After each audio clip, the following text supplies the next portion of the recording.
और उसके बाद कथा आती है कात्यायनी व्रत की। कात्यायनी महामाया महायोगिन्यधीश्वरी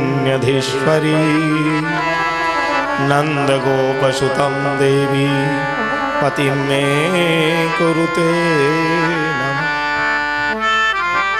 आप सब जानते हैं 16,000 बच्चों का उद्धार कृष्ण ने, अपने पेट में रहे हुए बच्चों का उद्धार कृष्ण ने ब्रजरज को खा करके किया। ब्रजरज खाने से भगवान के पेट में रहे हुए 16,000 बच्चों का उद्धार हुआ। 16,000 बच्चे पवित्र हो गए। अब बचे 16,000 कन्याएं रह गईं। इनका भेद है अन्य पूर्वा, अनन्य पूर्वा, नित्य सिद्धा, साधन सिद्धा, ऋषि रूपा और श्रुति रूपा। इनमें गोपियों में अंदर अंदर भेद है। कुछ श्रुति रूपा हैं, कुछ ऋषि रूपा हैं, कुछ अनन्य पूर्वा हैं, कुछ अन्य पूर्वा हैं, कुछ स्वकीया हैं, कुछ परिकीया हैं। और ये जो गोपियां हैं उसमें जो 16,000 हैं वो कुमारिकाएं हैं, अविवाहित हैं। तो उन कन्याओं ने, 16,000 कन्याओं ने, जिनकी उम्र केवल और केवल 5 साल की उम्र है, सब 5 साल की छोटी छोटी कन्या है। यहां किसी प्रकार का दोष भाव, किसी प्रकार का द्वेष भाव, किसी प्रकार की कोई मलिनता नहीं है। बिल्कुल कृष्ण की निर्मल लीला है। और इन कन्याओं ने क्या किया? कात्यायनी महामा हेमंते प्रथमे मासी। हेमंत ऋतु के, अभी कौन सा ऋतु है? हेमंत। हेमंत की शुरुआत हो गई। हेमंते प्रथमे मासी नंद ब्रज कुमारिका चेरुर हविष्य भुंजानाम कात्यायन्यर्चन व्रतम। हेमंत ऋतु के प्रथम महीने, प्रथम मास, प्रथम दिन क्या किया? चेरुर हविष्य भुंजानाम कात्यायन्यर्चन व्रतम। कात्यायनी देवी का 40 दिवसीय अनुष्ठान किया, सुयोग्य वर प्राप्ति के लिए, कृष्ण को पति रूप में प्राप्त करने के लिए। अब आपको प्रश्न होगा कि भाई कात्यायनी तो 9 दुर्गाओं में एक है।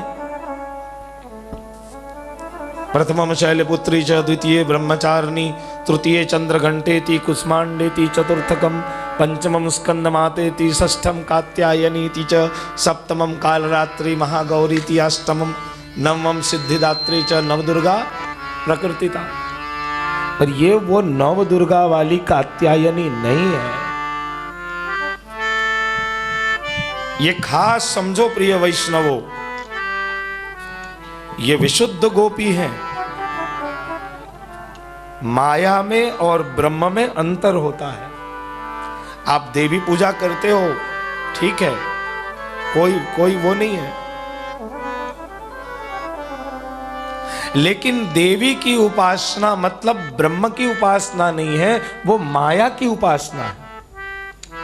आपको मैं एक पूर्व प्रसंग याद दिला दूं कि जब कृष्ण ने देवी को कहा कि तुम जाओ और रोहिणी में देवकी के साथ में गर्भ को सिप्त करो और यशोदा के गर्भ से तुम जन्म धारण करो, गच्छ देवी ब्रजम भद्रे, हे देवी तुम ब्रज में जाओ।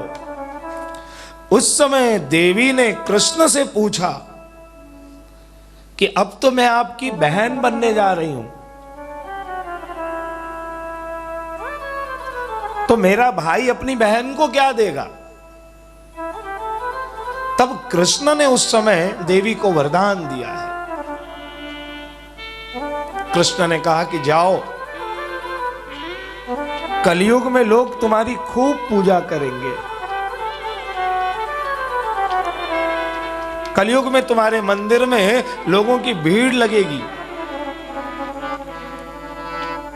लेकिन हे देवी ध्यान रखना, ऐश्वर्य और भोग ये दोनों देने की क्षमता मैं तुम्हें प्रदान करता हूं। मोक्ष और भक्ति देने का जो सामर्थ्य है वो सिर्फ मेरे पास है, वो किसी के पास इस जगत में नहीं है। ऐश्वर्य और भोग, इसलिए माया की उपासना गोपियों ने नहीं की है। उस कात्यायनी देवी का पूजन गोपियों ने नहीं किया है। यहां जो कात्यायनी का अर्थ है वो क्या है वो समझो। कात्या का मतलब होता है कि मेरे और कृष्ण के मिलने में जो अंतराय है, अंतराय का मतलब जो प्रॉब्लम है, मेरे और कृष्ण के मिलने में जो प्रॉब्लम है, जो दूरी आ रही है, उस दूरी के कारण हम नहीं मिल पा रहे हैं, वो दूरी दूर हो जाए, उस दूरी की प्रार्थना की है। जैसे हॉल में आने के लिए बीच में दरवाजा है और मैं दरवाजे के उस साइड हूं, मुझे हॉल में दाखिल होना है, दरवाजा आड़े आ रहा है, तो मैंने दरवाजा को या तो खोलने की प्रक्रिया की, तोड़ने की पड़ी प्रक्रिया की। मैंने दरवाजे को रिक्वेस्ट किया कि भाई तू खुद खुल जा। तो जो मैंने दरवाजे को रिक्वेस्ट की, उसको खोलने की जो प्रक्रिया की अथवा उसको तोड़ने की जो प्रक्रिया की, उसका नाम है कात्यायनी, कोई देवी नहीं है। बस सुबोधनी जी में ये खास टॉपिक लिया है श्री महाप्रभु जी ने, उसका नाम है कात्यायनी। तो रोज जो है गोपियों ने व्रत शुरू किया, एक मंत्र का जाप करती थी कि कात्यायनी महामाया महायोगिन्यदेश्वरी नंद गोपसुतम देवी पति में कुरुते नमः। 40 दिन ठंड के दिन में, हाँ, मार्गशीर्ष महीने से इस व्रत की शुरुआत होती है और पौष महीने तक ये व्रत चलता है। इतनी भयानक ठंड में सुबह सुबह यमुना जी पे जाती, स्नान करती, पूजन करती, फिर संध्या काल को भी यमुना जी में जाती, स्नान करती और हरि कीर्तनम, स्नान करते करते श्री कृष्ण का गुणगान करती, कृष्ण चरित्र का गुणगान करती, फिर घर पे आकर के यज्ञ करती, यज्ञ करने के बाद जो यज्ञ में आहुति देती उसी में से भोजन करके और कृष्ण को याद करती करती सो जाती। यह है पूरी कात्यायनी व्रत की प्रक्रिया। तो इस प्रकार से व्रत करते करते 40 दिन का समय व्यतीत हो गया। आज पहली बार भगवान यमुना जी के जिस घाट पे गोपियां स्नान कर रही थी, वस्त्र को बाहर निकाल करके जल में स्नान करती थी, शास्त्रीय विचारों से ये गलत है। और भगवान वहां पहुंचे। इस प्रसंग को बहुत अच्छे से घोंटो, एकदम सावधानी पूर्वक सुनिए। भगवान वहां पहुंचे। आज तक जितने भी कथाकारों को आप पूछोगे कि भाई भगवान वहां गए तो कैसे गए, आपने कृष्णा सीरियल भी देखी होगी, उसमें आता है कि भगवान ग्वाल वालों को, अपने मित्रों को, सखाओं को, सबको लेकर पहुंचे। तो ये तो बहुत गलत है, ये बहुत गलत है। और आज कृष्ण की निंदा भी इसीलिए हो रही है। समाज का एक वर्ग कृष्ण का विरोध भी करता है और बहुत बड़ा वर्ग विरोध करता है, क्योंकि वो कृष्ण तक पहुंच ही नहीं पा रहा है, कृष्ण को समझ ही नहीं पा रहा है। मैंने कहा ना कि कृष्ण को वही समझ सकता है जिसको कृष्ण स्वयं समझाना चाहे। सबके लिए कृष्ण नहीं है, कॉमन नहीं है। बादशाह अकबर ने एक बार बिरबल को पूछा, नाव में घूमते घूमते, यमुना जी में घूमते घूमते बादशाह अकबर ने बिरबल को पूछा कि बिरबल, साहिब कैसे मिले? मतलब परमात्मा कैसे मिले? तो बिरबल ने कहा कि एक काम करो, मैं कैसे जवाब दूं? अपन इसी नाव में चले चलते हैं, श्रीमद गोकुल में गोसाई जी हैं, गोसाई जी से जाकर के अपन पूछते हैं ये प्रश्न।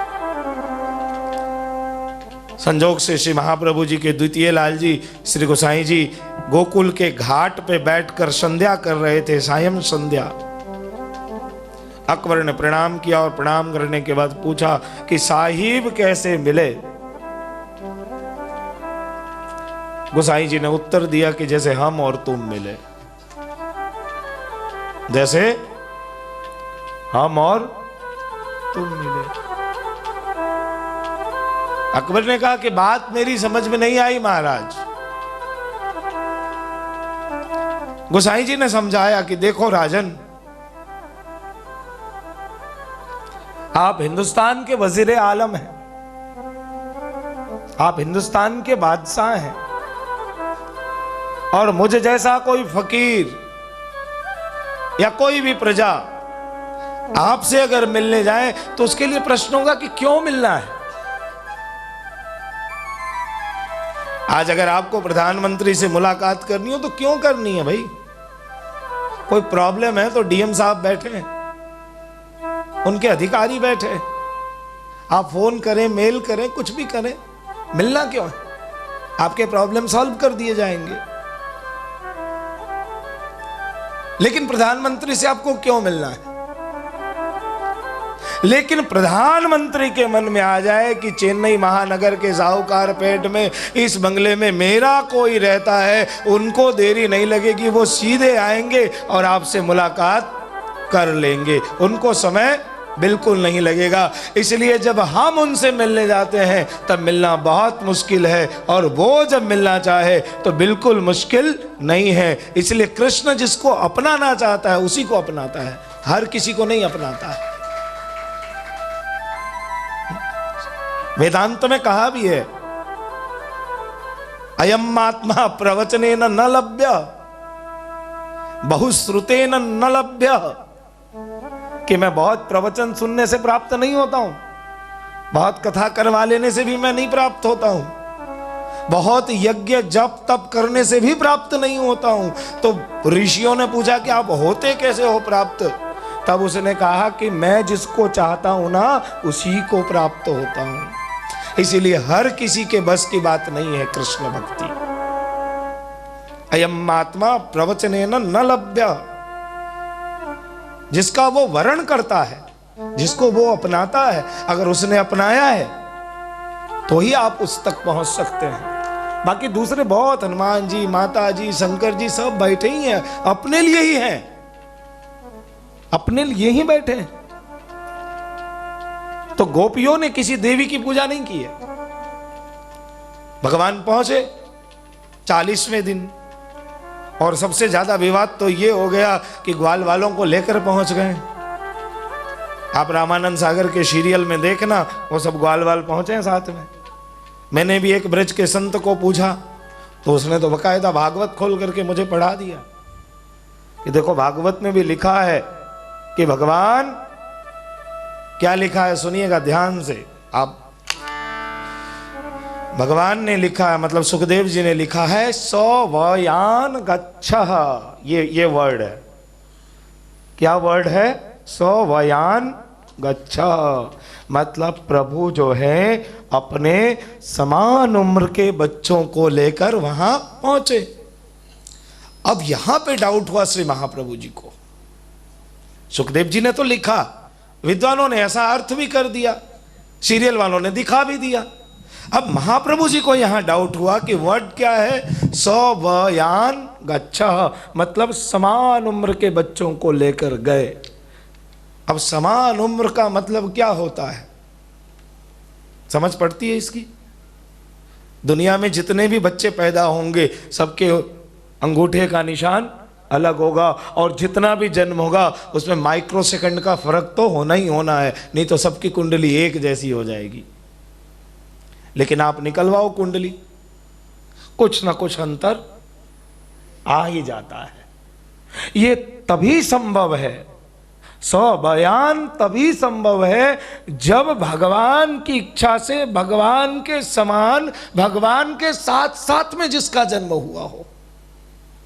बाकी वैसे विज्ञान की दृष्टि से यह संभव ही नहीं है। तब जाकर के श्री महाप्रभु जी ने इस बारीक अर्थ को पकड़ करके और सुबोधनी जी में इशारा किया कि देखो इसका मतलब ये है, वो जो 16,000 बच्चे जिनकी पत्नी ये व्रत कर रही है, व्रत करने वाली कौन है? उन 16,000 बच्चों की ये पत्नी है जो कृष्ण को पति रूप में चाहती है। ये वो स्त्री है और उसके पति मतलब वो बच्चे इस समय भगवान के पेट में है। तब भगवान ने दूसरे कोई मनसुखा सुबल श्रीदामा को नहीं लिया है। भगवान जब जा रहे थे 40वें दिन गोपियों के पास, तब जाते समय कृष्ण ने अपने अंदर से उन 16,000 बच्चों को आज पहली बार बाहर निकाला और कहा कि तुम्हारे पत्नियों के जिसके जो वस्त्र हो लेकर के जल्दी से कदम्ब के पेड़ पे चढ़ जाओ। नीचे भी खड़ा रहने नहीं दिया, कदम्ब के पेड़ पे चढ़ जाओ। क्यों? क्योंकि कदम्ब के पेड़ पे जब तक नहीं चढ़ोगे, नीचे रहोगे तो तुम्हारी इच्छा शक्ति नष्ट हो जाएगी, क्योंकि अभी तुम मेरे शरीर से बाहर निकल चुके हो। तुम मेरे शरीर से बाहर निकल चुके हो, इसलिए तुम जल्दी कदम्ब के वृक्ष पे चढ़ जाओ। और सब के सब वृक्ष पे चढ़ गए। संध्या काल का समय हुआ, गोपियों ने दृष्टि की तो अब हमारे वस्त्र नहीं, हम बाहर कैसे निकले। ये है पूरी कथा कि अब हम बाहर कैसे निकले, हमारे वस्त्र तो है नहीं। यहां दो दृष्टि है। समझो कि भगवान है, उनके सामने वस्त्र धारण करके जाओ कि निर्वस्त्र जाओ, भगवान को कोई फर्क नहीं पड़ता है। मरने के बाद तो वैसे जाना ही जाना है, कंपलसरी जाना है, भगवान को फर्क नहीं पड़ता है। ये एक तार्किक दृष्टि है, तर्क की दृष्टि से मैं आपको समझा रहा हूं, सुबोधनी की दृष्टि से नहीं। दूसरा तर्क ये है कि आज 40 दिन से गोपियों ने जो तप किया है, वो तप इसलिए सिर्फ किया है कि कृष्ण मुझे पति रूप में मिले। तो अगर आज पति के हैसियत से अपनी पत्नी के पास प्रभु पहुंच गए हैं, तो इसमें लज्जा करने वाली कोई बात नहीं है। खुश होना चाहिए कि मैंने जो व्रत किया है उसका फल आज सामने है। और सुबोधनी जी की दृष्टि से देखने जाएं, सुनिए ध्यान से, सुबोधनी जी की दृष्टि से देखने जाएं, महाप्रभु जी की दृष्टि से, तो भगवान अजन्मा अविनाशी है और भगवान भक्तों के अधीन भी है। दोनों बातें हैं ना एक साथ हैं। अब कोई औरत भगवान को पति मानती हो तो भगवान को पति बनना पड़ेगा। ये भगवान ने वचन दिया हुआ है कि मैं भक्तों के अधीन हूं। कोई लड़का अगर भगवान को अपना सखा मानता है तो अर्जुन के सामने भगवान मित्र बनकर के गए। कोई अपने भगवान को पुत्र मानता है तो यशोदा के यहां पुत्र बनकर भगवान गए, प्रोटोकॉल तोड़ करके गए, तो भगवान ने वचन दिया हुआ है। लेकिन दूसरी बात यह है कि भगवान तो किसी के पुत्र हो ही नहीं सकते, भगवान तो किसी के पति हो ही नहीं सकते, भगवान तो किसी के गर्भ में आ ही नहीं सकते हैं। तो मतलब बीच का रास्ता तो निकालना पड़ेगा, है कि नहीं है? तो 16,000 स्त्रियों ने तप किया है कि मुझे पति रूप में प्राप्त हो। अब क्या होगा?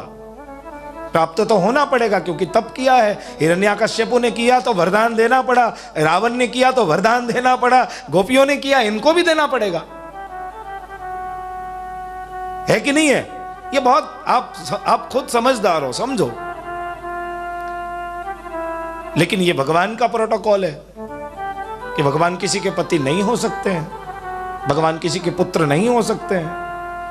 बस इसी चीज को अगर आपने ढंग से समझ लिया ना, तो दशमस्कंद की पूरी कथा और पूरा कृष्ण आपको क्लियर दिख जाएगा, पूरा कृष्ण आपको समझ में आ जाएगा अच्छी तरह से। अब क्या हुआ कि ये जो 16,000 स्त्री है, ये सब भगवान को पति रूप में प्राप्त करना चाहती हैं और उनके जो पति हैं वो भगवान के अंतर में है। इसलिए गोपी गीत के एक श्लोक में गोपियों ने इशारा भी किया है कृष्ण को। एक ही श्लोक में, शायद 17वें या 18वें श्लोक में गोपियों ने कृष्ण को इशारा किया है। न खलु गोपिका नंदनो भवान अखिल देना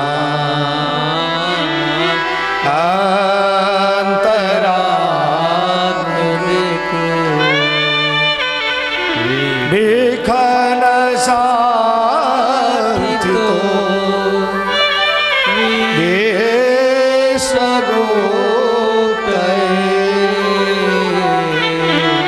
सखौ देवा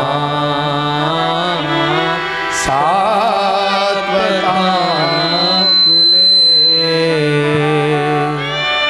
आप सब पाठ करते हो कि नहीं गोपी गीत का? एक आदत डाल लो, एक आदत डाल लो। इतनी मधुरता है इस गीत में, मधुर भक्ति है गोपी गीत। श्रीमद् भागवत 10वां स्कंद 31वां अध्याय। और उसके बाद गोपियों ने कहा कि मैं जानती हूं न खलु गोपिका नंदनो भवान, मैं जान गई कि आप नंद बाबा यशोदा मैया के पुत्र नहीं हैं। मैं जानती हूं, अच्छी तरह से जानती हूं। मैं जानती हूं हे कृष्ण, आप पूरे विश्व के सखा हैं, मित्र हैं। तो अभी गोपियों को अज्ञानता है, अभी मालूम नहीं है। बस 4 अध्याय के बाद सब मालूम पड़ जाएगा। अभी अपन चीर हरण में हैं, यज्ञ पत्नी, गोवर्धन लीला, फिर महाराज के दूसरे अध्याय में गोपी गीत। तो ये क्यों किया कृष्ण ने? देखो इसलिए किया, भगवान ने गोपियों को कहा कि तुम सब बाहर आओ अपने हाथ को मस्तक पे धारण करके। इसका कारण ये बताया कि हाथ क्रिया शक्ति का प्रतीक है, मस्तिष्क जो है वो ज्ञान शक्ति का प्रतीक है। भगवान ने कहा कि क्रिया को विचार के साथ जोड़ो। जैसे हम लोग भक्ति तो करना चाहते हैं, लेकिन भक्ति को प्राप्त करने के लिए कर्म नहीं करते हैं। वैसा कर्म भी तो करना पड़ेगा कि मुझे भक्ति मिले। तो भगवान ने गोपियों को कहा कि तुम अपने हाथ को मस्तक पे पहले तो धारण करो, क्योंकि जब भगवान पहुंचे थे तब गोपियां सब चीखने चिल्लाने लग गई, भगवान को धमकाने लग गई, भगवान को डराने लग गई कि मैं उससे बोलूंगी, गांव में जाकर के बोलूंगी। भगवान ने कहा पहले बोलिया फिर वस्त्र दूं, पहले बोलिया जा फिर वस्त्र दे दूं। जब गोपियों ने समझ लिया कि भाई कोई उपाय ही नहीं हमारे पास, कृष्ण की बात बिना माने कुछ संभव ही नहीं है, तब जाकर के कृष्ण से प्रार्थना करने लग गई कि आप अब मेरी लाज बचाओ। तुमने द्रौपदी की लाज बचाई थी। कितनी विचित्र लीला है साहब। द्रौपदी को चीर दे रहे हैं, गोपियों के चीर का हरण कर रहे हैं। कितनी अद्भुत लीला है कृष्ण की। द्रौपदी को इतना चीर दिया कि उसकी पूरी लाज बचा ली, और गोपियों का चीर हरण कर रहे हैं। तब भगवान ने कहा कि ठीक है, तुम्हारे हाथ और मस्तक, मतलब क्रिया और विचार, क्रिया और कर्म शक्ति का प्रतीक जो है ना, और क्रिया शक्ति दोनों को जोड़ो। हाथ जो है क्रिया का प्रतीक है, मस्तिष्क कर्म का प्रतीक है। मतलब जो विचार करते हो उसको प्रैक्टिकल करो। तुम मुझे पति रूप में प्राप्त तो करना चाहती है, लेकिन पत्नी बनना नहीं चाहती है।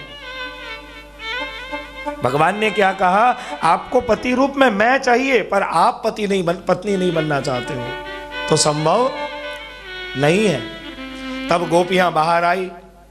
कृष्ण ने उन बच्चों को कहा कि सब अपने अपने पत्नी के वस्त्र खुद ही लौटा दो। बच्चों ने वस्त्र लौटा दिए, गोपियों ने धारण किया। उसके बाद गोपियां हाथ जोड़कर खड़ी हुई। तब जाकर के कृष्ण ने कहा कि शरदा पूनमनी रात रीन मारे बालो रमाड़े रास रे रात रे शरदा पूनमनी रात रीन मारे बालो रमाड़े रास रे रात रे शरदा आव्या श्री यमुना जीना नोतरा ने मारे जावो छे ब्रज परदेश रे आज कोई रोको नहीं। भगवान ने सिर्फ झलक दिखाया है। आप क्या समझते हो नृत्य को रास कहते हैं? नहीं, कदापि मत बोलना। रसानाम समूह इति रास है। जैसे छोटा बच्चा आईने में देख करके खुश होता है, खेलने लग जाता है, मस्ती में आ जाता है, उसी प्रकार कृष्ण ने अपने जीव रूपी प्रतिबिंब में देखकर खुद मस्ती में खेल रहे हैं भगवान। यहां ना कोई स्त्री है ना कोई पुरुष है। भगवान ने लौटा दिए वस्त्र। अब देखो भगवान करेंगे क्या, वो मैं एक लाइन में आपको बता दूं। अब रास में चूंकि गोपियां तो ये समझ रही कि मेरे पति हैं भगवान मेरे पति हैं, तो पति के अधिकार से गोपियां भगवान को स्पर्श करेगी, भगवान के गोद में पास में भी बैठ सकती है, भगवान के कंधे पे सिर रखकर सो भी जा सकती हैं, भगवान को अपने आंचल से ढक भी सकती हैं।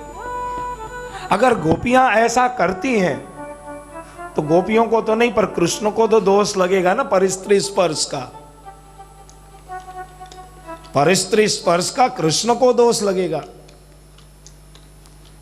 वो तो ठीक है, वो कुमारी कन्या है, उसने पति रूप में कृष्ण को प्राप्त किया है, अधिकार भी है, चलो कृष्ण को स्पर्श कर रही है, उनके गोद में बैठ रही, पर भगवान को तो दोष लगेगा। तब यहां भगवान क्या करेंगे वो समझो कि भगवान ने क्या किया है कि उनके 16,000 पतियों को अपने अंतर में रखा है। जैसे ही कोई गोपी कृष्ण के गोद में बैठने जाएगी, कृष्ण अपने आप को वहां से हटा करके उस बच्चे को आगे करके उसके गोद में उसको बिठा देंगे। उसे लगेगा कि मैं कृष्ण के गोद में हूं और कृष्ण उसे उसके पति के गोद में बिठाए रखेंगे। कृष्ण को दोष भी नहीं लगेगा, उसके मनोरथ भी पूरे हो जाएंगे। यही है महारास, यही है चीरहरण, यही है कृष्ण लीला। अगर आप समझ सके तो सुबोधनी जी का सार यही है। इसे ही सुबोधनी जी का सार बोलते हैं। यही प्रसंग जो है कृष्ण को कलंक से भी मुक्त करता है, कृष्ण को निष्कलंक बनाता है। इसलिए मैं कहता हूं कि सुबोधनी सिर्फ पुष्टि मार्गियों के लिए नहीं है। जनरल जिसको भागवत सुनने की इच्छा हो बिल्कुल व्यवस्थित ढंग से सुने, ताकि आप समझ सके कि लीला कृष्ण की कौन सी हो रही है। देखो इस प्रकार से कृष्ण जो है लीला प्रकट करेंगे। गोपियों को लगेगा कि मेरे प्रभु मेरे पति हैं, पर भगवान तो किसी के पति हैं ही नहीं। भगवान है भी सही, नहीं भी है। जैसे वो दुर्वासा ऋषि का प्रसंग आता है, इस प्रसंग से आप कृष्ण को अच्छे से समझ जाओगे। आपने कथा सुनी भी होगी शायद से कि एक बार गोपियों के मन में ऐसा भाव उत्पन्न हुआ कि मैं कृष्ण को 56 भोग लगाने जाऊं मथुरा में। 56 भोग लगाने का भाव प्रकट हुआ। यमुना किनारे गई, देखा कि यमुना जी लबालब भरी हुई हैं, जाने का कोई रास्ता नहीं है। दुर्वासा ऋषि चक्कर लगा रहे थे यमुना जी के किनारे। दुर्वासा मुनि को पूछी, कृष्ण के पास जाना है, कैसे जाएं? दुर्वासा ने कहा कि इसमें कौन सी बड़ी बात है, जाओ यमुना से बोल दो कि कृष्ण के पास जाना है, यमुना तुम्हें रास्ता दे देगी। लेकिन इतना जरूर बोलना, कृष्ण का अखंड ब्रह्मचारी हो तो यमुना मुझे रास्ता दे दे। गोपियों ने कहा कि वो ब्रह्मचारी कैसे हो सकता है, हमने उसके साथ रास किया है, स्पर्श किया है कृष्ण को, नेत्रों से देखा है कृष्ण को, कृष्ण की अधरामृत हमने प्राप्त की है, कृष्ण ब्रह्मचारी कैसे हो सकता है?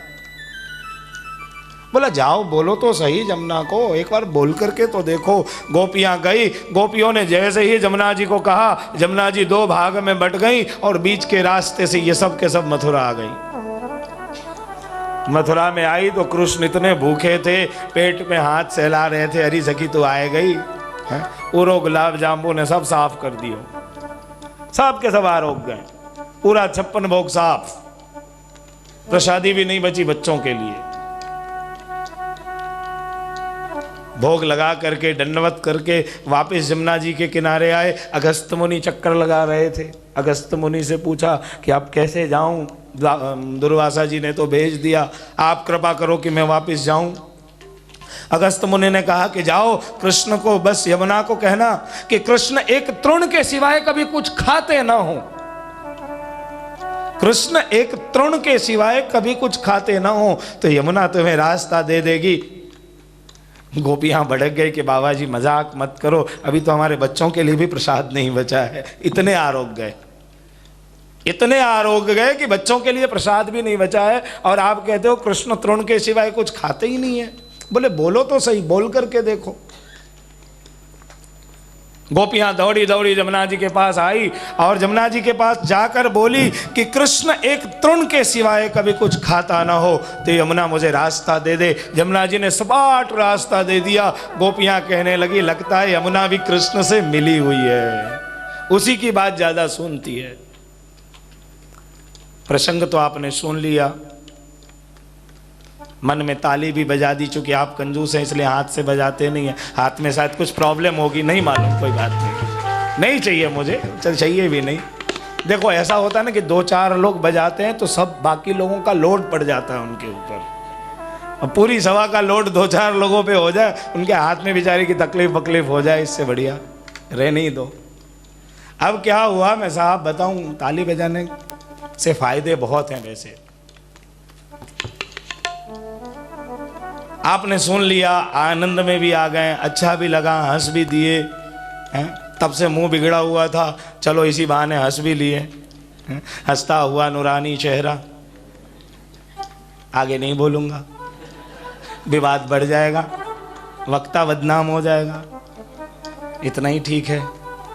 मैंने तो उस दिन कहा ही था कि मरना तो लगा रहेगा, जरा जी तो लीजिए, इतनी भी परहेज क्या, कभी कभी मुस्कुरा भी दीजिए साहब, उसमें आनंद है जीवन का।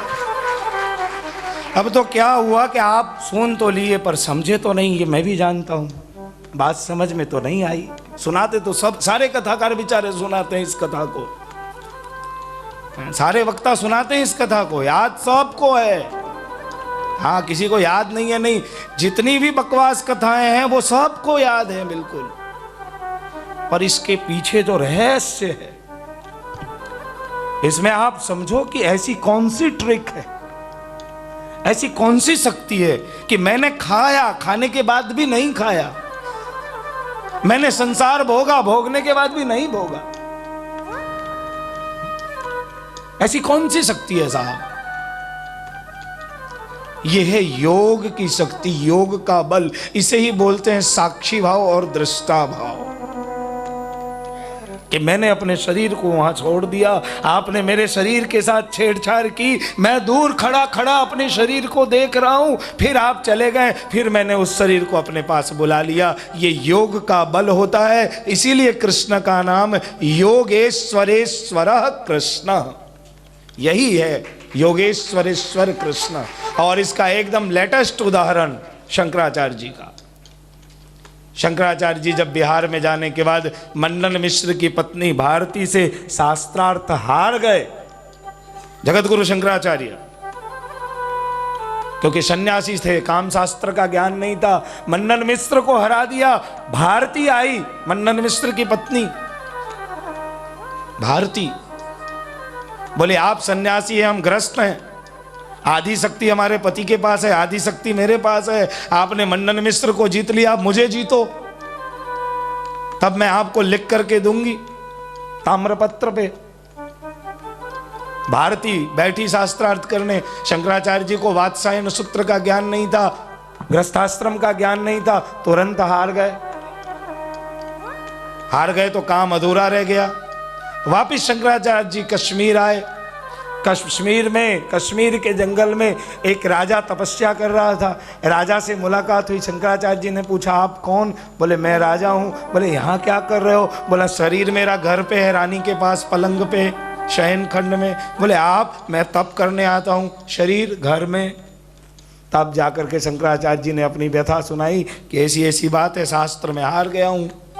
तब राजा ने वो विद्या शंकराचार्य जी को सिखाई और शंकराचार्य जी को कहा कि तुम अपने शरीर को यहाँ छोड़ो और मेरे शरीर में प्रवेश करो।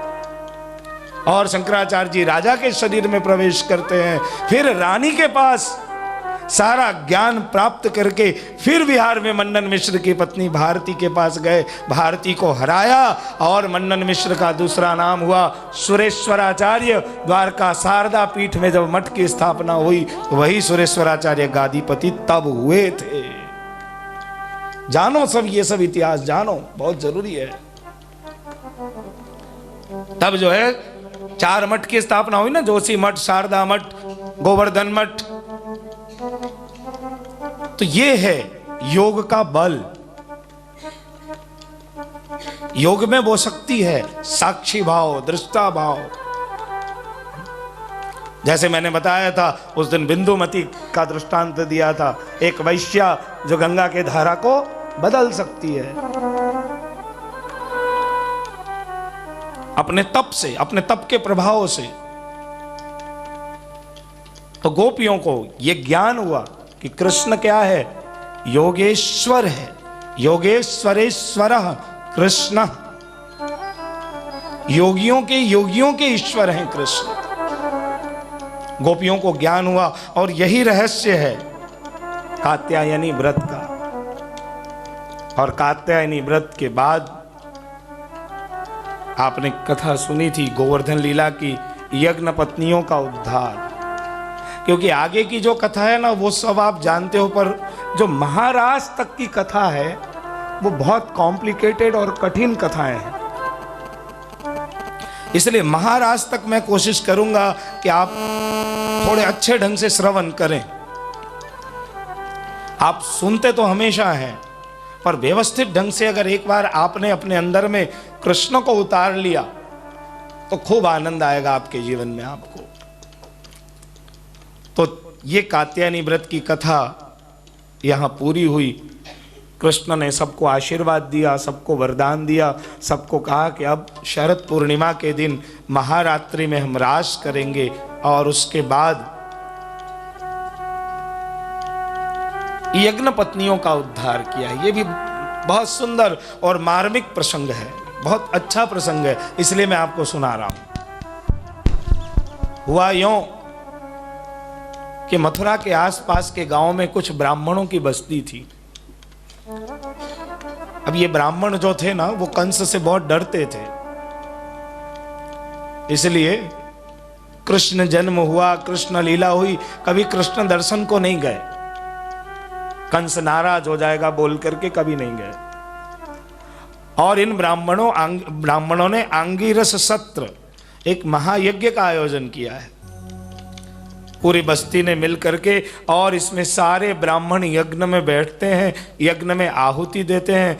और पत्नी जो है घर गृहस्थी संभालती है, उनके यज्ञ की तैयारी करती है। वैसे भी यज्ञ में स्त्रियों को आहुति देने का अधिकार नहीं है शास्त्र की दृष्टि से। अब आप पूछोगे क्यों, तो मैं बहुत पहले भी 2-3 बार आप सबको बता चुका हूं, इसलिए अभी फिर से नहीं बता रहा हूं। बहुत अच्छा शास्त्रीय रीजन है। ऐसा मत समझना कि भाई स्त्री पुरुष में भेद की बात है, नहीं, बातें वो नहीं है। मैंने उस दिन भी कहा था कि स्त्री के स्थान को पुरुष नहीं ले सकता है और पुरुष के स्थान को स्त्री नहीं ले सकती है। दोनों अपने आप में श्रेष्ठ हैं और दोनों उत्तम हैं। इसलिए कभी ये भाव नहीं लेना चाहिए कि भाई ये हमारे लिए क्यों नहीं है। अगर ऐसी सोच रखेंगे तो फिर हम हिंदुस्तानी कहलाने लायक नहीं है। जो हमें भारतीय होने का गर्व है वो इसलिए भी है कि स्त्रियों के अधिकार भी हमारे यहाँ, पश्चिम के देशों ने अब स्त्रियों को आगे बढ़ाया है। हम शुरू से ही स्त्रियों को आगे लेकर बढ़ते रहे हैं। हमारे यहाँ जो स्त्रियों का मान सम्मान है, स्त्रियों के लिए जो इज्जत है, मां शब्द की उत्पत्ति हमारे यहां से हुई है।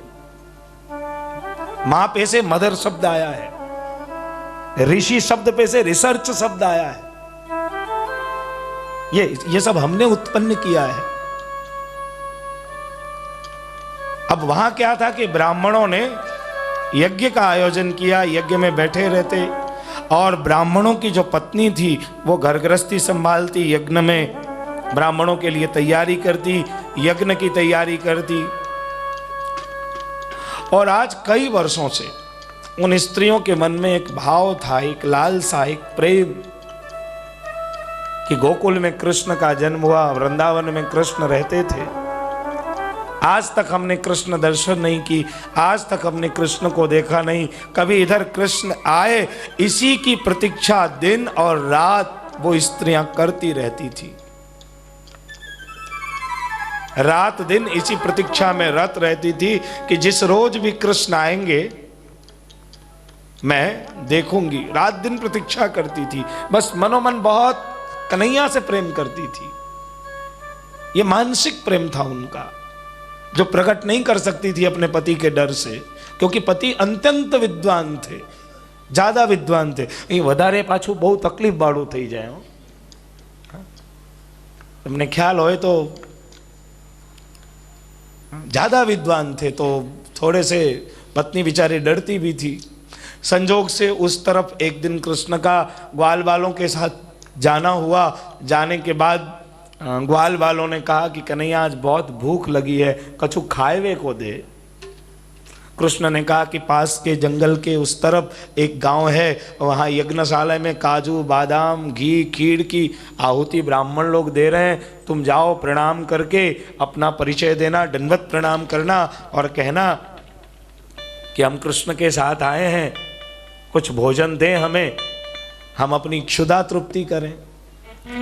ग्वाल बाल गए वहां पे, ब्राह्मण यज्ञ में आहुति दे रहे थे, प्रणाम किया, लेकिन देखा तक भी नहीं, नजर भी नहीं डाली। लौट करके आए, कृष्ण के पास रोने लग गए कि अब तो बहुत पीड़ा हो रही है कन्हैया, कुछ खिलाओ, हमारा अपमान किया है।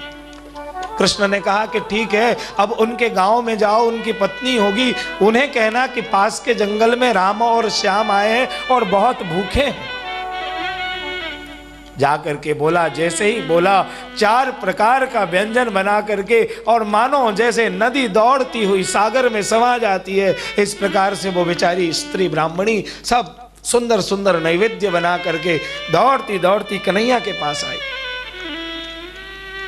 कृष्ण ने थोड़ा सा भोजन किया, भोजन करने के बाद कहा ग्वाल वालों को कराया, और उसके बाद स्त्रियों को कहा कि अब आप जाओ, हो गया, पूरा हो गया, दर्शन हो गए, अब आप जाओ।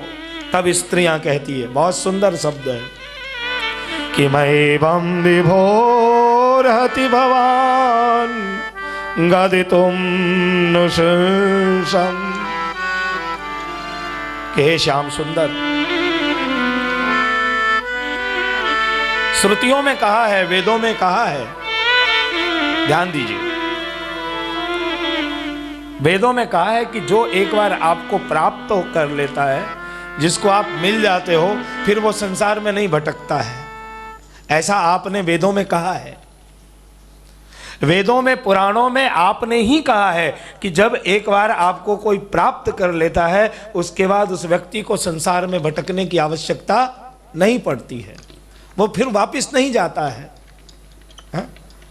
एक बार जो आपको पा लेता है, पाने के बाद वो वापस नहीं जाता है। तो आज तो हमने आपको प्राप्त कर लिया है, अब हम संसार में जाकर क्या करें, और हम जाएं तो किस मुंह से जाएं, क्योंकि हमारे पति को पता चलेगा हम तो बगैर पूछे आए हैं, हम तो बगैर पूछे आए, हमने किसी से पूछा नहीं है, हमने तो सुना और दौड़ती दौड़ती आपके पास चली आई हैं। अब हम जाकर क्या करें कृष्ण, अब हमारा यहीं उद्धार कर दो, अपनी शरणागति दे दो, अथवा तो हमारे प्राण निकल जाए, जिससे आपके चरणारविंद की इस जन्म में नहीं अगले जन्म में हमको प्राप्ति हो जाए, हमें मुक्त कर दीजिए। तब कृष्ण ने अपने दोनों आंखों को खोला है और दोनों नेत्रों को खोल करके इस प्रकार से दिव्य रस उत्पन्न हुए हैं नेत्रों में से। इसलिए हमारे यहां 5 प्रकार का अमृत है, चरणामृत, वचनामृत, कर्णामृत, नयनामृत। जब भगवान ने अपने नयनामृत को प्रकट किया, सब के सब बैठी बैठी वहां सिंचित हुई, भगवान ने समझाया कि आज से मैं बाहर नहीं, तुम्हारे अंदर में हूं, तुम जाओ, क्योंकि अगर तुम जाएगी नहीं तो यज्ञ की पूर्णाहुति पत्नी के बिना संभव नहीं होता है। और आज तुम्हारे पतिदेव यज्ञ की पूर्णाहुति करेंगे, तुम जाओ यज्ञशाला में, जल्दी जाओ और अपने पति के साथ यज्ञ की पूर्णाहुति करो, यज्ञ को समाप्त करो। बहुत समझा करके कृष्ण ने सबको तृप्त करके वापस भेजा। और इधर पति गांव में ढूंढ रहे थे कि हमारी पत्नी कहां गई, क्योंकि यज्ञ की पूर्णाहुति करनी है। अपनी अपनी पत्नी को ढूंढ रहे थे। जब पत्नी सामने से यज्ञशाला में आ रही थी, तब सुखदेव जी ने जो वर्णन किया है, ओहो, जब वो स्त्रियां कृष्ण को मिलकर के वापिस आ रही है, मानो पूर्ण ब्रह्म का तेज समा गया हो। और आज ऋषियों ने, ब्राह्मणों ने वर्षों वर्षों से हवन किया, वर्षों वर्षों से पूजन किया, प्राप्ति नहीं हुई। और ये स्त्रियां जब आ रही थी, तब ब्राह्मणों को दिखा कि साक्षात मुरली बजाते हुए श्याम सुंदर आ रहे हैं। एकदम चरणों में गिर पड़े, एकदम चरणों में गिर पड़े और नेत्रों से अश्रु की धारा बहने लगी। कहने लगे कि हमने जिस यज्ञ के पास जल जल करके आज अपनी पूरी जीवन को बिता दिया, लेकिन आज तक हमको कन्हैया की प्राप्ति नहीं हुई, हमें भगवान नहीं दिखे, और तुमने तो सिर्फ एक मिश्री का टूक खिलाया है। एक मिश्री के टूक खिला करके तूने उस ब्रह्म को बस में कर लिया कि साक्षात आज तेरे चेहरे पे कृष्ण का दर्शन हो रहा है। वहीं पे ब्राह्मणों ने प्रणाम किया है, कृष्ण के दर्शन पत्नी में हुए हैं। और उसके बाद पत्नी गई, यज्ञ की पूर्णाहुति हुई, और इधर दोनों छोरे आ गए। नंद बाबा से पूछी कि बाबा काहे की तैयारी है रही है। 4 अध्याय में गोवर्धन लीला का वर्णन है। 4 अध्यायों में गोवर्धन लीला को संपन्न किया है। ये जो चारों अध्याय हैं वे बड़े महत्वपूर्ण अध्याय हैं। इसका नाम है गोवर्धन लीला। चूंकि 5 दिन की कथा पहले यहां पे हो चुकी है, इसलिए मैं विस्तार करूंगा भी नहीं। आप वो सीडी ले लेना माहेश्वरी सत्संग समिति से और सुन लेना, उसमें है विस्तार से। तो आप समझो ना, 4 अध्याय पे ही 5 दिन की कथा थी, तो बहुत विस्तार करके उस समय वो कथा हुई थी सुबोधनी जी पे। क्योंकि गोवर्धन लीला में तो बहुत प्रश्न है कि भगवान ने 7 दिन ही गोवर्धन पर्वत को धारण क्यों किया। ये प्रश्न मैं सिर्फ रख रहा हूं, उत्तर मैं नहीं दूंगा। उत्तर के लिए आप सीडी ले लेना, किसी को बोलना प्राप्त हो जाएगा आपको, अथवा सुबोधनी जी में पढ़ लेना। अगर मान लो कि कृष्ण ने पर्वत को उठा करके सबकी रक्षा की,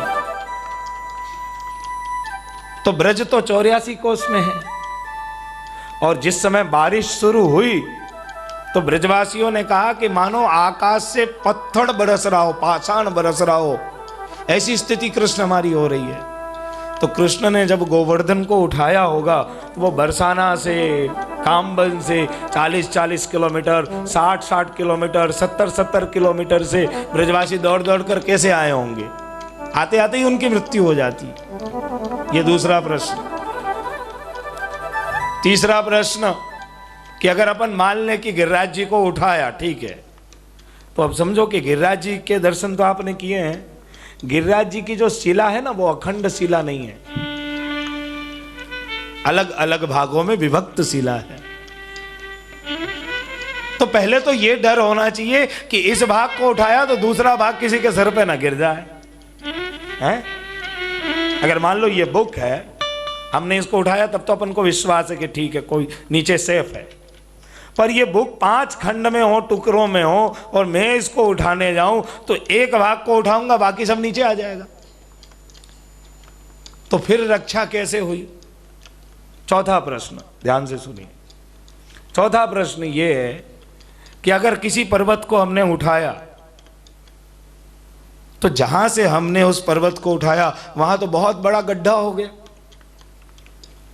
तो गड्ढे में पानी पहले भरना चाहिए, फिर कृष्ण ने सबके प्राण को कैसे बचा लिए। जिस पर्वत को उठाया वहां तो गड्ढा हो गया, और गड्ढे में पानी पहले भरता है। इसलिए जो कथा आप जानते हो वो तो बस चालू कथा है।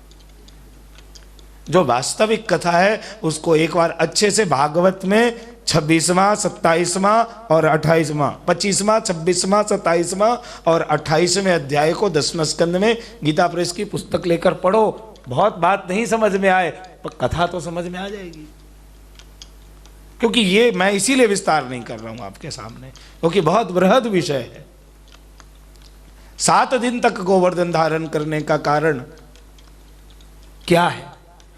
8वें दिन ऐसा क्या हुआ कि इंद्र ने बारिश की नहीं, बारिश हुई ही नहीं, इंद्र खुद आ गए। ऐसी क्या बात हो गई? इंद्र को इतना मजबूर हो जाना पड़ा कि स्वयं आ गए। और 7 दिन तक सारे ब्रजवासियों के साथ कृष्ण ने उस पर्वत की गुफा में कौन सी ऐसी लीला की? पहले दिन तो कृष्ण ने हाथ पे धारण किया, दूसरे दिन वेणु के नाद पे धारण किया। एक ब्रजवासी ने पूछी तो भगवान ने जवाब दियो कि कछु माखन को बल बढ़ो, कछु गोपन करी सहाय, किशोरी जी की कृपा सो मैंने गिरिवर लियो उठा। किशोरी जी की कृपा सो मैंने गिरिवर लियो।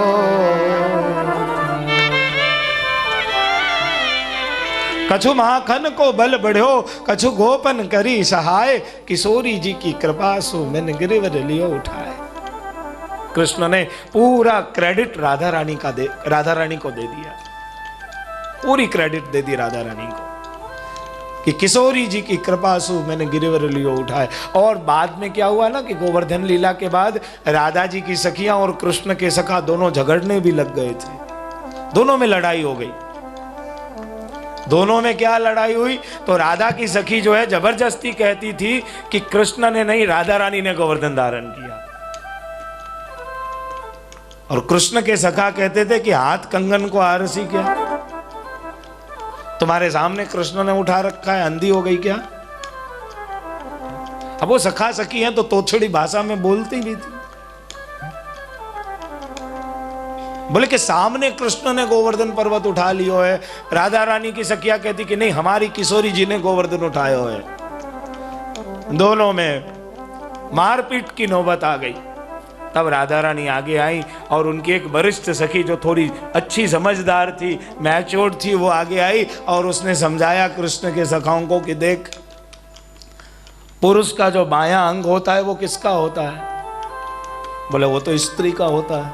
यानी है गोवर्धन, वो तो स्त्री का होता है। तो पुरुष का बायां अंग स्त्री का होता है, ठीक है। तो कृष्ण का बायां अंग किसका हुआ? बोले वो राधा रानी का है। तो कृष्ण ने कौन से हाथ पे गोवर्धन को धारण किया है? तो बाएं हाथ पे धारण किया है। तो बताओ कि गोवर्धन किसने धारण किया? बोलिए किशोरी श्री राधा रानी जय। नेचुरली राधा रानी ने धारण किया है। लेकिन गोवर्धन लीला के बाद ब्रजवासियों को यकीन हो गया, यहां निरोध की पूरी सिद्धि हुई। कायिक निरोध, वाचिक निरोध, मानसिक निरोध, सभी निरोधों की सिद्धि होने के बाद कृष्ण ने एकदम ठोंक बजा करके देख लिया कि अब जो है जीव जो है परिपक्व हो चुका है। अब जीव जो है पूर्ण हो चुका है, परिपक्व हो चुका है। तब जाकर के एकादशी के दिन रात्रि को 2 बजे नंद राय जी गलती से नहाने चले गए जमुना जी में। मध्य रात्रि के समय जलाशय में स्नान नहीं करना चाहिए। वरुण के दूतों ने नंदराई जी को पकड़ लिया और पकड़ करके वरुण लोक में ले गए। सुबह सुबह भगवान गए, वरुण लोक में से छुड़ा कर ले आए। नंदराय जी ने एक हवा फैला दी कि अपनो जो लाला है ना वो या लोक को नहीं है, अपनो लाला तो परलोक को है, या को निवास वैकुंठ में है। अब सारे गांव में रहने वाले ब्रजवासी બધા રવાડે ચડી ગયા कि कन्हैया तारू वैकुंठ एक वक्त हमने देखाड़ी दी, एक बार तुम कृष्ण तुम्हारो वैकुंठ हमको दिखा दो। यहां भी महाप्रभु जी ने बड़ो अच्छो अर्थ किया है। ये कृष्ण एक बार हमको वैकुंठ दिखा दे। भगवान ने के जो त्या चा नहीं મળે, बोले ચાલશે અમને જતા નહીં, હા પછી ચા વાળા તો કોઈ પહોંચતા જ નહીં, અને બાજરીને એ બધી રોટલીની ટેવ હોય તોય ન જતા, ઊંધિયું પણ નહીં મળે ત્યાં, ખાંડવીને ત્યાં माहेश्वरी मेन्यू की गुजराती मेन्यू नहीं, वहां ये मेन्यू नहीं चलता है। बाकी अब मालूम नहीं, कुछ साधु संत गए होंगे ऊपर, अपन ने तो हजी कोई नो समाचार आयो नहीं कि આપણે એમ કહી શકીએ કે ત્યાંના શું સમાચાર છે। ત્યાં જઈને કોઈ આવ્યા હોય ને, તમને મળે તો મને ચોક્કસ ફોન ઉપર વાત કરાવજો। वहां से लौट करके कोई आया हो और आपको मिले तो उससे आप मेरी फोन पे बात एक बार करवाना। मुझे जगह तलाशनी, अगर कथा का आयोजन हो सके ना तो अपन एक बार स्वर्ग में भी कथा करेंगे, चलेंगे अपन सब चेन्नई वाले एक बार। हैं गोविंदास जी, आप तो वडील हो, वयोवृद्ध हो, कभी ऐसा समय मिले तो आपने बधा बिनू भाई, हर्षुख भाई, भरत भाई, महेंद्र जी सबको लेके पहुंचे अपन वहां पे। हैं बहनों माथी वेपोरी मंडल जेनो आयोजन करसे। यहाँ की व्यवस्था दिलीप भाई और सविता बहन देख रहे हैं, वहां की व्यवस्था अपन इंद्र को सौंपेंगे, ठीक है ना। ત્યાં તો આપણું ચાલે નહીં, એટલે ઇન્દ્ર જ ગોઠવી શકે બધું આયોજન। ऐसे अपन नहीं जाएंगे, अपन तब जाएंगे कि कोई कथाकार वहां कथा करके पहले आ जाए। अपन आइडिया ले ले कि वहां को खर्चो कैसो है, वहां हॉल की व्यवस्था है। अब देखो इंसान मंगल तक पहुंच गयो है तो अब इंद्रलोक तक भी पहुंचेगो, ऐसो नहीं है, पहुंच जाएगो, पहुंच जाएगा, वहां में कोई संशय नहीं है। अभी अपन हवन करवे वाली वस्तु शू दांत धो रहे हैं। एक बार जा रहे थे हम, लंबे बाल दाढ़ी वाले स्वामी जी मिल गए हमको। संजोग से हमारी टिकट जो है ना वो इकोनॉमी में से बिजनेस क्लास में शिफ्ट हुई थी, स्वामी जी भी उसमें बैठे थे। मैंने सोचा ये तो खुद की फ्लाइट लेके उड़ते हैं आज यहाँ। स्वामी जी ने टेस्ट दिखाई कि ये इसमें ये है, सब है। मैंने कहा कि ये हवन करने वाली वस्तु अब मुंह में भी आहुति देंगे क्या अपन? हैं? आपको कल ही बताई थी ना, दाल में एक पतंजलि का पेस्ट मिला करके स्त्री अपने पति को ले गई खिलाने के लिए। पति ने पूछा क्यों, दाल में स्वाद विचित्र है। उसने कहा कि भाई घर में मसाला ही नहीं था तो मैंने पतंजलि का पेस्ट मिला दिया कि इसमें सभी मसालाओं के गुण हैं। થાય કોઈ એવા જઈને આવે, આપણે તપાસ કરીશું તો જોઈશું, આપણે ક્યારેક ટ્રાય કરીશું। तो ब्रजवासियों जो है ने भगवान से जिद करने लग गए कि कन्हैया तुम्हारो वैकुंठ दिखाए दे। भगवान ने समझाई कि देखो अपनो ब्रज ही वैकुंठ है, ब्रज छोड़ के जानो ही क्यों। माने कहे ना कन्हैया एक बार जानो है हमको। बस जिस स्थान पे श्री यमुना जी ने कृष्ण के बाकी स्वरूपों को छुपा करके रखा था उस स्थान का नाम है, बोलो मेरे साथ, ब्रह्महृद। बोलो, जैसे ही ये शब्द बोलोगे तो नाभि खंड से आवाज उत्पन्न होगा, ब्रह्महृद, ब्रह्महृद, ब्रह्महृद, ब्रह्महृद। ये स्थान यमुना जी में है, जहाँ पे यमुना जी ने कृष्ण के बाकी स्वरूपों को रखा था। वहीं पे कृष्ण ने सबसे डुबकी लगवाई और डुबकी लगवाते ही कहाँ पहुँच गए सारे ब्रजवासी? वैकुंठ में। 7 दिनों तक वैकुंठ में रहे। 7वें दिन सबका मन लगा नहीं, तब जाकर के अंत में कृष्ण से कहा,